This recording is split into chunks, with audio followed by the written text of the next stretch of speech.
Hi friends, welcome back to STV cooking channel. ఈరోజు మనం ఎంతో టేస్టీగా ఉండే దొండకాయ టమాటా కర్రీ ఎలా చేయాలో చూద్దాము. ఇలా చేసి పెడితే పిల్లలు కూడా ఇష్టంగా తింటారు. దీని ప్రాసెస్ చూద్దాం ఫ్రెండ్స్. దొండకాయలు ఒక పావు కిలో తీసుకొని తొడుములన్నీ శుభ్రంగా తీసేసుకున్నాను. అలానే ఇందులోకి ఒక ఆనియను, ఒక 5-6 పచ్చిమిర్చి, ఒక 2 టమాటాలు ఇట్లా చిన్న చిన్న ముక్కలుగా చేసుకుందాము. ఇప్పుడు స్టవ్ వెలిగించుకొని గిన్నె పెట్టుకోవాలి. కర్రీకి సరిపడినంత ఆయిల్ మనం యాడ్ చేసుకోవాలి. ఆయిల్ వేడెక్కింది కదా, ఇప్పుడు ఇందులోకి మనం కట్ చేసి పెట్టుకున్న పచ్చిమిర్చి, ఆనియన్ని యాడ్ చేసుకుందాము. నేను పచ్చిమిర్చిని కొంచెం పెద్దగా కట్ చేసుకున్నాను, ఎందుకంటే దొండకాయ ముక్కల్లోని పచ్చిమిర్చిని అనేవి కనిపించవు కదా. చిన్నపిల్లలు ఉన్నప్పుడు ఇలా కట్ చేసి వేసుకుంటే మనకి ఈజీగా వాటిని మనం కర్రీ నుండి సెపరేట్ చేసుకోవచ్చు.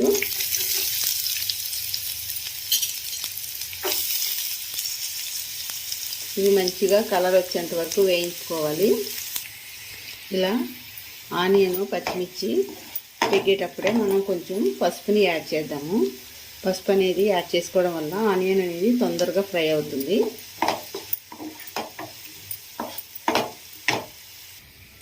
ఇలా దొండకాయ ముక్కలను వీలైనంత చిన్నగా మనం కట్ చేసుకోవాలి.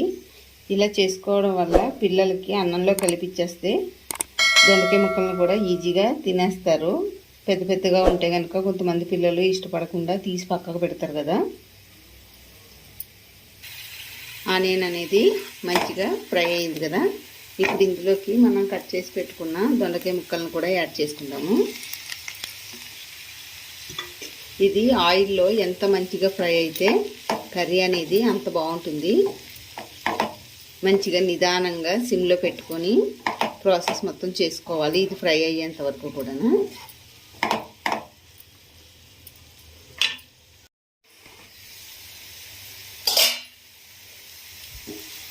దొండకాయ అనేది మంచిగా ఫ్రై అవుతుంది కదా, ఇప్పుడు ఇందులోకి మనం కట్ చేసుకున్న టమాటాని యాడ్ చేద్దాము.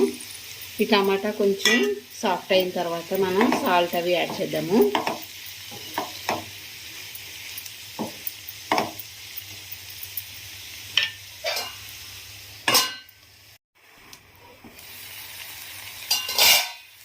టమాటా మంచిగా సాఫ్ట్ అయింది కదా,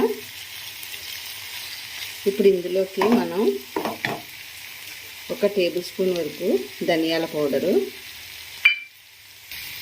ఒక 1/2 table spoon red chilli powder, అలానే రుచికి సరిపడినంత సాల్ట్ వేసుకొని వీటిని మంచిగా కలుపుకొని ఆయిల్ అనేది సెపరేట్ అయ్యేంత వరకు కూడా మంచిగా ఫ్రై అవ్వనివ్వాలి.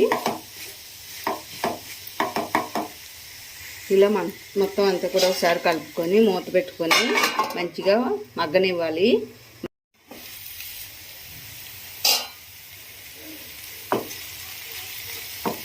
మంచిగా ఆయిల్ అనేది సెపరేట్ అవుతుంది కదా, ఇప్పుడు ఇలానే మనం ఆయిల్లోనే మొత్తం టోటల్గా కుక్ చేసుకొని కూడా దింపేసుకోవచ్చు. నేను లైట్గా వాటర్ అనేది యాడ్ చేసుకుంటున్నాను. మీకు ఇష్టమైతే వాటర్ని లైట్గా యాడ్ చేసుకోండి, లేదనుకుంటే కనుక ఆయిల్లోనే కుక్ అయిపోతుంది. చూడండి, నేను ఒక 1/2 గ్లాస్ వరకు వాటర్ని యాడ్ చేసుకున్నాను. ఇది మొత్తం అంతా కూడా మంచిగా ఉడికి ఆయిల్ అనేది సెపరేట్ అయ్యేంత వరకు కూడా మరలా దీన్ని ఉడికించుకోవాలి.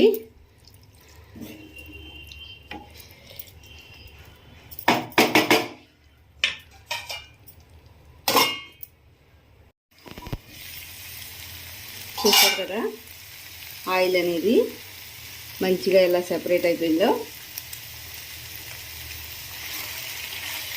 అంతే, దొండకాయ కర్రీ అనేది రెడీ అయిపోయింది. ఇప్పుడు ఇందులోకి మనం కొత్తిమీరని యాడ్ చేసుకొని దించుకొని సర్వ్ చేసుకోవచ్చు. అంతేనండి, ఎంతో టేస్టీగా ఉండే దొండకాయ టమాటా కర్రీ అనేది రెడీ అయిపోయింది. మీకు కూడా నచ్చినట్లయితే లైక్ చేయండి ఫ్రెండ్స్, అలానే షేర్ చేయండి. ఇంకా ఎవరైనా మన ఛానల్ని సబ్స్క్రైబ్ చేసుకోకపోతే చేసుకోండి ఫ్రెండ్స్. Thank you.